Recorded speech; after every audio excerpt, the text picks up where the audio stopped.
it seems there's nothing else you could do. How do you recover from that state? How do you turn things around? Welcome to Streams. On this session of Streams, I'll be sharing with you how to bounce back as an entrepreneur. You know, it's challenging in the world of business or whatever you choose to do. If people understand how difficult it is to be successful in business, they might not even want to start. But if they also understand how comfortable, how wonderful their life could be when they eventually succeed, they also want to go and have a crack at it. So if you had attempted something and it seems it has not worked according to plan, I think this will help you to turn it around and bounce back from that state of bankruptcy so that you can turn things around and succeed and go to where you want to go. Number one, don't allow failure or the event of failure to shape or define your life. It's not what happens to you in life that matters, but how you handle what happens to you. Everyone will be dealt a particular experience in life. It's how you turn things around, how you engage with that problem that will define you. If you read about Thomas Edison, it was said that he tried and experimented the invention of light bulb over 1,000 times. And a reporter asked him, why is it that you have failed, or how does it feel to have failed 1,000 times? He responded and said, I have not failed 1,000 times. Inventing a light bulb just took 1,000 steps. Another paraphrase said, I have not failed 1,000 times. I've just learned 1,000 ways not to do it. So look at how to turn whatever you're experiencing around, and not just look at the failure, but look at the lessons from that event and experience of failure find you. Number two, seek advice or information from the right sources.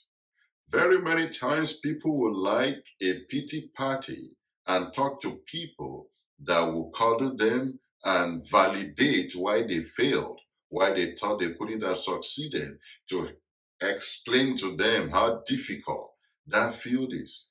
Those are not the kind of people you should be talking to. Talk to people who have experienced failure, but they have come out of that failure. They have come back to succeed again. Look at people who turned their failure around and they were able to turn things around. Those are the people, not people who are doubting your conviction, not people who are expecting you to fail anyway. So listen and get information from the right sources. Number three, read or listen to stories of people who made terrific comebacks. Look at the case of Harry Potter. She is a single mother, J.K. Rowling, the lady that wrote Harry Potter. She was rejected 12 times, but she kept going until she succeeded. Guess what? Harry Potter has remained the most successful franchise in history of the world. They have sold over 10 billion pounds worth of merchandise globally. I don't know what the figure is currently. This was a figure about 5 or 6 years ago. It's the biggest. So look at people who turn their own adversity into a strength to succeed. Look at the case of Elon Musk, the guy that owns Tesla, who also owns SpaceX. When he was building SpaceX, he was conceptualizing the science of reusable rocket. It's never been done before. Even major aviators that he respects, major astronauts, condemned him. They, castigated his idea that is diminishing the essence of space exploration. Rather, he was trying to invent a new way to do space exploration. He was down to his last rocket. The rocket kept exploding, and they were going to go out of business. He was experimenting with vertical landing of a reusable rocket. They were down to their last rocket, and they figured it out, and they got the technology right. Those are the kind of stories you want to listen to. Stories like Thomas Edison that did not give up despite the fact he has tried that experiment 10,000 or 1,000 times. So you need stories like that. Read stories of people who made a major comeback out of their own adversity and out of their own situation. Number 4, find out why you fail. Don't blame people. Look at the responsibilities that you have in the process or the event that led to that failure. Look at the things under your influence and control. Don't point fingers. Pointing fingers is always very easy. Everyone likes to pass the buck, but as the leader, as the CEO, as the visionary of that business, the buck stops with you. Even when a member of your team got something wrong, the buck still stops with you, because if that business succeeds, you take the lion's share of the benefit of that success. So stop passing the buck. Take responsibility and understand why you fail. And you might be the reason why you actually fail.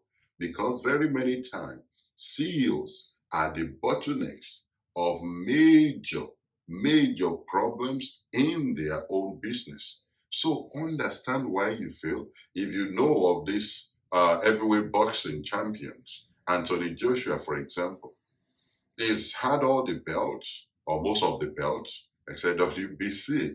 But then when he had his first loss, even when everyone was making excuses for him, including his opponents, he did not make excuse for himself.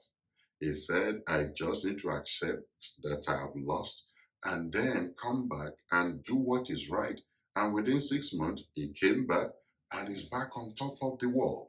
So don't make excuses and don't pass the ball.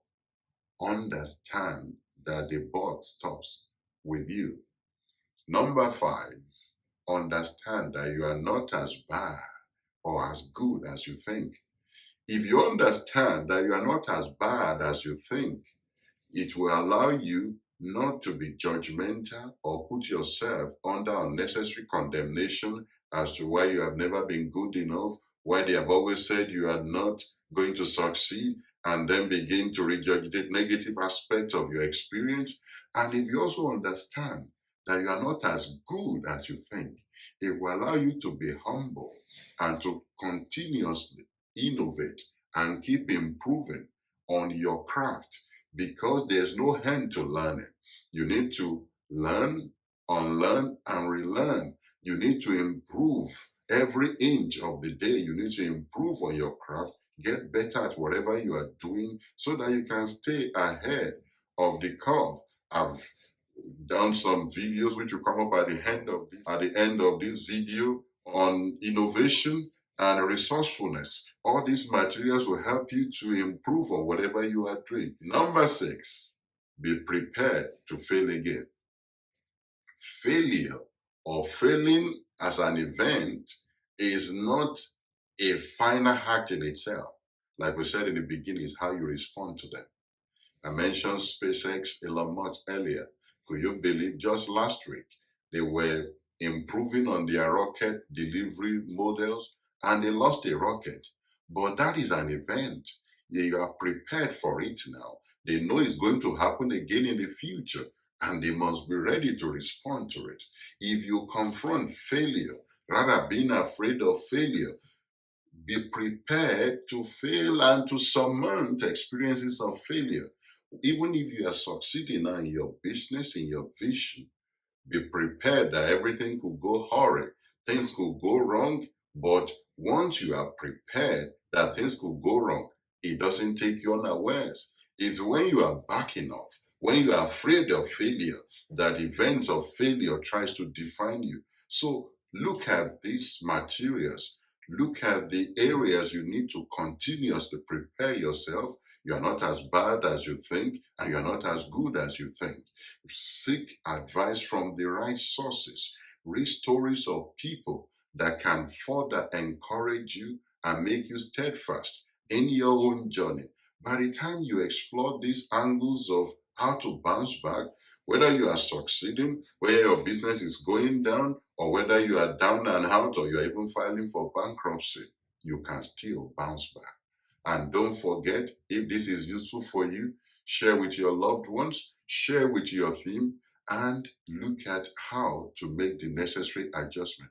But don't forget, smash the subscribe buttons. When we reach the 1,000 max subscribers, I'm going to be sharing some live event where I will give you practical strategies of how to succeed in your own area of interest.